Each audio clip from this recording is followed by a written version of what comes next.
Hey everyone, it's Jeannie, and today I am sharing this fun, kiddish kind of birthday card. I thought that the Magic Dragon stamp set would be perfect, and I'm using it along with the alphabet soup from Ink on 3. So I'm only using two images from the stamp set. It's the dragon that's kind of looking upwards and blowing out a candle, and the candle itself, which I actually will stamp 3 times. So I'm stamping with Ink on 3's Blackout ink, and I wanted to also show you the Ink on 3 Ink Off Cleaner, which is really cool. They actually reformulated the pad of the cleaner. Some of them have fallen off, and it's because of the cleaner kind of breaking down the glue. So they changed it, and what you do is you wipe off the excess ink, then you kind of ink it up and then wipe it off, and it does a really good job. So if you haven't checked that out, it's super convenient, especially if you're traveling. And if not, it's just convenient to have in your house when you're crafting, because I really hate the sprays because the smell kind of gets up your nose, so I don't really like that. For the stamping and coloring, it's going to be super easy because the images are only a few.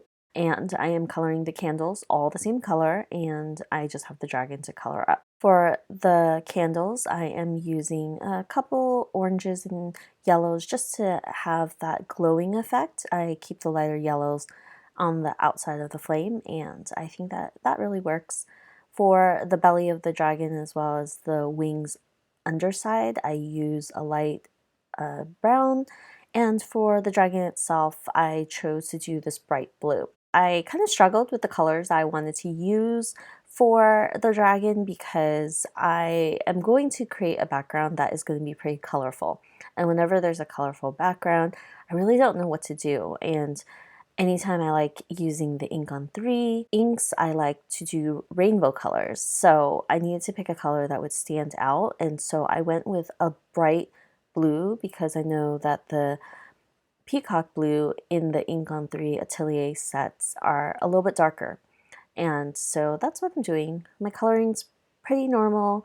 It's my usual 3 colors for each of the areas, and I am not going as fast as I normally do. So hopefully you guys can see all the little steps, but I do always leave a little bit of white as a color because there will be the highlight, and that really adds to the highlighted effect of all the images and adds to the dimension.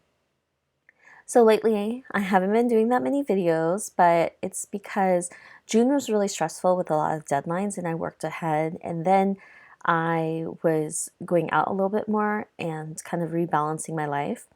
And then I am going on vacation in August, which kind of makes it hard because I'm going to be gone for 2 weeks, so I have to work ahead. And because I have to work ahead, I'm procrastinating. So I don't know if you guys are the same, but anytime I have deadlines or something that's imminent, I tend to procrastinate. And I don't know why I do it, I just do it. So hopefully I will have some videos scheduled for while I am on vacation.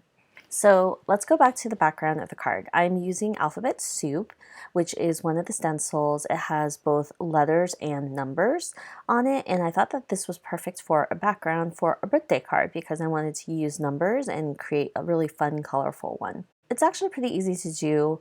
I think it's just only a bit tedious because I have to mask off the numbers and the areas around it so it doesn't accidentally get inked up. Towards the end of it, I ended up not masking everything and just being super duper careful, and it worked out. So I just created a rainbow array of numbers all around the background, spaced them out, and I was really happy with how it turned out. But I did want to put some focus on the candles and the dragon itself. So I decided to go ahead and heat emboss the sentiment that I wanted to use, which says make a wish, and I am heat embossing that with Arctic White embossing powder, and I'm stamping it with the juicy ink. Then I was thinking about it because it looked a little plain and kind of boring. I pulled out the Wonky Lines stencil, and by using the Wonky Lines stencil and inking it up with juicy ink, I will be adding the strawberry champagne embossing powder, and it kind of almost looks like cake, which I really thought was just a happy incident. I really just wanted to add a bit of dimension to it because I didn't want the card to look plain. When I did this part, I was super happy with how it turned out because it does kind of look like cake. Because the lines aren't perfect, it just looks like layers of cake. And so I'm going to use this black stripe for the cake portion where the candles will be sitting. So I did mask off the Make-A-Wish sentiment. What I did was I stamped it on masking paper and I just trimmed it out and put it over just so I can make sure that the sentiment wouldn't be covered up. You definitely wanted to make sure that you don't cover up that sentiment. You want it to pop, and if you put embossing powder over it, it'll just blend in together. And putting this card together was super easy. I am just using a T-ruler to make sure that my black cardstock strip is straight, and I added it with double-sided adhesive and trimmed down the edges. And I'm going to go in and add the candles. I decided to kind of stagger them so it does look like it is on a cake, and I am so happy with how this turned out. I thought that was super cute, and it just adds a bit of texture. So if you follow my cards, you know that I don't really love white cards. I always have to put a border on it to make it pop, and I really have a hard time doing very simple white cards. So I decided to trim down my panel by 1/4 of an inch, and I popped it up on black cardstock. I tend to use my Misti to help me out with this because it kind of pushes the cardstock flush to the edge, and you make sure that everything is lined up straight and proper. So yeah, that's it for today's card. I hope you enjoyed it, and I will see you guys next time with another video. Bye!